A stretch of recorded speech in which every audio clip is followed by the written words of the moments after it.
It was a moment of joy and celebration for the Mbanefos as family, friends, and well-wishers converge at the National Engineering Center Auditorium, Abuja, Nigeria, to celebrate and honor an icon, Engineer Charles Aniweta Mbanefo, FNSC.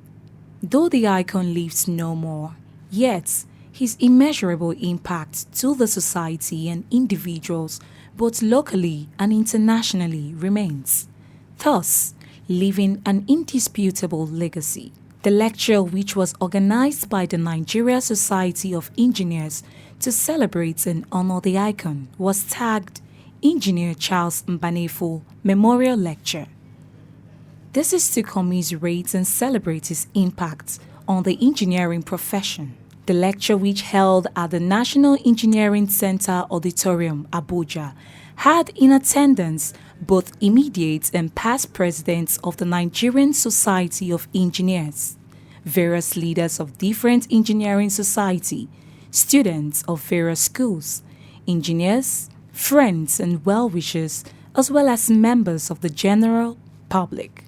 Delivering the lecture on the rising immigration of professionals and impact on Nigeria's development, a case study of engineers, Professor Joy Ngozi Ezilo, former United Nations Rapporteur on Trafficking in Persons, expressed concern on the rise of our professionals, especially in the engineering field, who are leaving the country. This, she said, has adverse negative effects on Nigeria's development. However, the level of immigration of Nigerians in recent years is alarming in view of the many factors, including brain drain and loss of youthful population. Indeed, the United Nations 2020 migration report shows that Nigeria is among the topmost countries in Africa and the topmost in West African sub-region, whose population immigration to other countries for greener pasture. She further highlighted poor infrastructure and working tools, poor remuneration and lack of adequate technology as major reasons for what has now resulted to the popular slogan, the Japa Syndrome. The only painful aspect, which is part of what we are talking about, the brain gains of the past decades, where we had some of our students that I taught, we move around as I was coming here, oh, you were my lecturer, it was in Hilton, more than 3 of them. People that we gained, we had people who graduated from our faculty and they went abroad, Canada, UK, US, Germany, did PhD. They were writing me, I want to come home, and some of them we brought home. Do you know today we have lost, in the last 2 years, almost 20 of them? We have to jump again. While calling for good politics and governance as a panacea to cure the hike in emigration, she called on like minds like the late icon who lived in sacrificial service to the nation. Ultimately, and they will have loved to be here, but for the issues bedeviling the country, including the insecurity, the political economy of it. And we have to immediately fast track and make sure that people have livable minimum wage. A minimum wage that cannot buy 50 liters of fuel or diesel. Where in the world does that happen?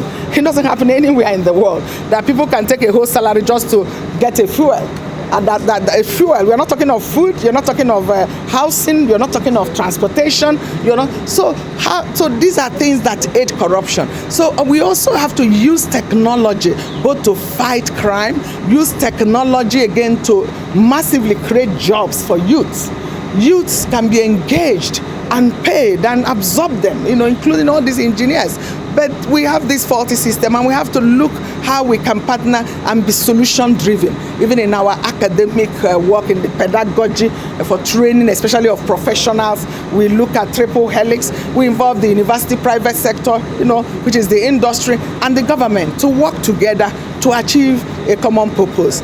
Impacting the younger generation, which is a passion for the late icon, attracted awards with the sum of 250,000 naira and a golden cup to schools who participated in a talent hunt, with Government Secondary School Buhari, Abuja, coming first position.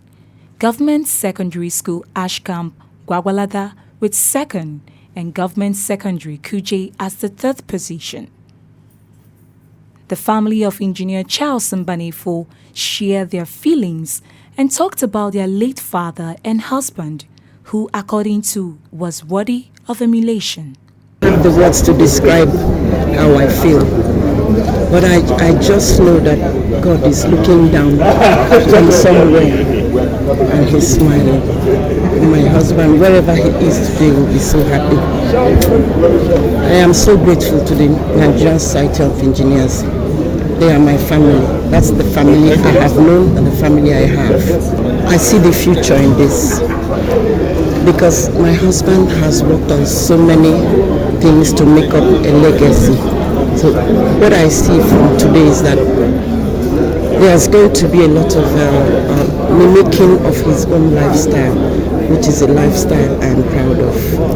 So that means the youth, the young ones, they will work hard. They will try to achieve things legally instead of doing things illegally, and they will stay away from corruption. That is one word my husband hated so much. So just looking at what's going on today, everything everyone has said, you listen to the lecture, the wonderful lecture by Joy Ezilo. I just know that the future is bright for this country, especially for the engineers. By all his friends, his colleagues, people he's mentored. I'm grateful to God that people have chosen to remember my father in such a way that can only be described as wonderful to me.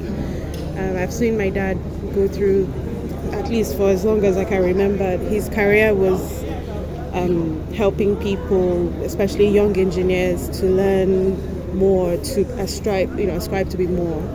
And he never saw himself as being more than the average. He always saw himself as the humble engineer.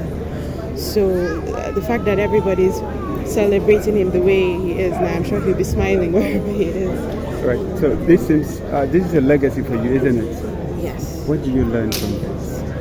Oh, wow. That humility takes you a long way, and you do a lot of things not expecting anything back in return, really. My dad was never one to be like, oh, I'm going to do this because I want people to do this for me or do something for me later on. I still continue in his teachings because he was like, do first and then think about it later. More or less, do first for the community, do first for others before you think about yourself. Okay, yeah. So what really inspires you about your dad? His peaceful nature. My dad was a person of peace. I grew up seeing him talking to couples, persons with lots of energy, that you need to. The first lecture of Engineer Charles Mbanefo, FNSE, and his goodwill will remain a memorable etching on the canvas of the hearts of many, especially the engineering society. From 7 Television, Patience Okai.